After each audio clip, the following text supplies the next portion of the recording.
मां मुख निर्मालिका, जिन्हें सुख निर्वाणिका गौरी के नाम से भी जाना जाता है।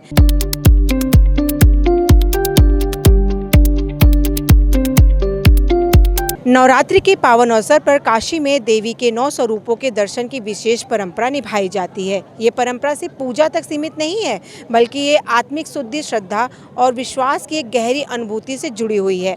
इसी क्रम में शुरुआत होती है मां मुख निर्मालिका, जिन्हें सुख निर्वाणिका गौरी के नाम से भी जाना जाता है। यहीं से शुरू होती है मुख निर्मालिका गौरी की कहानी। मुख यानी कि चेहरा और निर्मालिका यानी कि वो पूजन सामग्री जो भगवान को अर्पित करने के बाद बच जाती है। आम जगहों पर जिसे हटा दिया जाता है, काशी में वही पवित्र माना जाता है। मान्यता है कि उसी निर्माली की पवित्रता को देवी का रूप दिया गया मुख निर्मालिका गौरी। एक ऐसी देवी जो हमें ये सिखाती है कि जीवन में जो छूट गया, जो पीछे रह गया, वो भी व्यर्थ नहीं हो, उसमें भी दिव्यता छिपी होती है। वाराणसी में 9 गौरी की पूजा की जाती है और नवरात्र यानी कि चैत्र नवरात्र में विशेष परंपरा है कि 9 गौरी की पूजा होती है। उन्हीं में से एक देवी है, लेकिन इनका मंदिर कोई भव्य स्थान पर नहीं है। ये गाय घाट पर बसा हुआ है। कहा गया है कि ये देवी काशी के किसी सकरी गली या छोटे से मंदिर में विराजती है, जहाँ सिर्फ वही पहुँच पाता है जिसे सच में तलाश होती है, आस्था की, अर्थ की या शायद खुद की।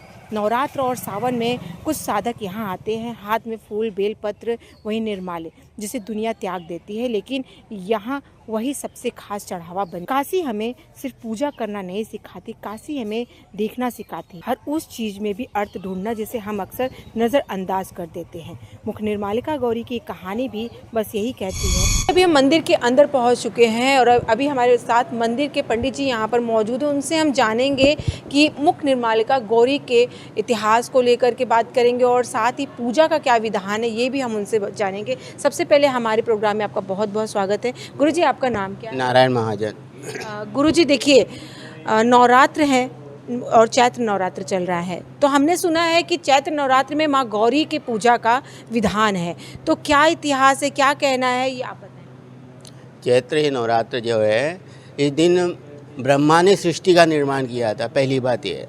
और उसी दिन इस देवी के लिए अधिष्ठात्री बना दिया मुख निर्मालिका गौरी पहले दिन का। और इनके 9 रूप हैं और पहले दिन इनका माँ मुख निर्मालिका गौरी का दर्शन का विधान है। और इस दिन कलश के साथ इनकी स्थापना की जाती है, आवाहन किया जाता है और अखंड दीपक जलाया जाता है। जैसा कि गुरुजी हम देख सकते हैं कि ये जो मंदिर है गाय घाट के पास है, लेकिन ये मंदिर का बहुत पुराना लग रहा है। ये कब से यहाँ पे स्थापित किया गया? काशी खंडोक्त का मंदिर है और अनादिकाल से इसका लेना नहीं, इसका कोई ये नहीं है कि कब हुआ है। जब से काशी का निर्माण हुआ है तब का ये मंदिर है। अच्छा, कोई कहानी हो, पुराणों में हो या कहीं भी ऐसी कहानी जो ये हमें बता सके कि मुख निर्मालिका गौरी यहाँ कैसे आई? पहली बार इसका तो कोई इतिहास बना ही नहीं, क्योंकि माता सती ने अपने को भस्म कर दिया, इसलिए इन्होंने अपना इतिहास को ही बंद कर दिया। इसलिए इनका कोई पुराण में व्याख्या नहीं है। सिर्फ इनका जो अंग कटा है वो विशालाक्षी के रूप में है, वो वहीं पर एक शक्ति रूप है वो विशालाक्षी। तो 9 गौरी में और जो गौरी है वो कहाँ कहाँ पे? पहली ज्येष्ठा गौरी है, वो नकाश के पास है।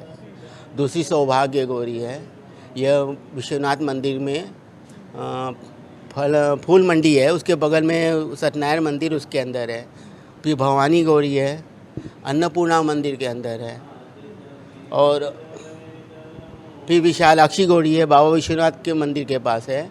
और उसके बाद है ललिता गौरी, वो भी बाबा विश्वनाथ के पास है, ललिता घाट पर स्थित है। और उसके बाद है भवानी गौरी, भवानी गौरी को हमने बता दिया। और 8वीं मंगला गौरी है, वो जो बालाजी घाट पर स्थित है। और 9वीं महालक्ष्मी गौरी है, जो लक्ष्मी कुंड पर दूसरा मंदिर है, पहले वाला नहीं, पीछे है, वहाँ पर स्थित है वो। अच्छा, मुख निर्मालिका गौरी माता की पूजा में क्या क्या विधान है, क्या क्या उन्हें प्रिय है, किस तरीके से उनकी पूजा होती है? पूजा वही है, उनका कलश स्थान, उनके आह्वान किया जाता है, अखंड दीपक जलाया जाता है। बहुत लोग अखंड मतलब माला भी पहनाते हैं, जो मतलब हटाते नहीं हैं, 9वें दिन हटाते हैं।